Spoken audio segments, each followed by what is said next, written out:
Merhaba değerli izleyicilerim. Gecenin Yıldızları kanalına hoş geldiniz. Yepyeni bir video ile karşınızdayım.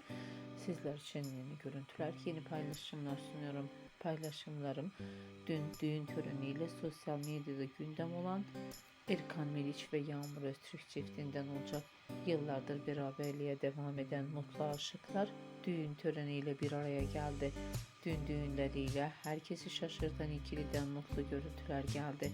Görüntüleri bir araya toplayıp sizler için sunuyorum. Umarım beğenirsiniz. Benden bu kadar. Hoşça kalın arkadaşlar.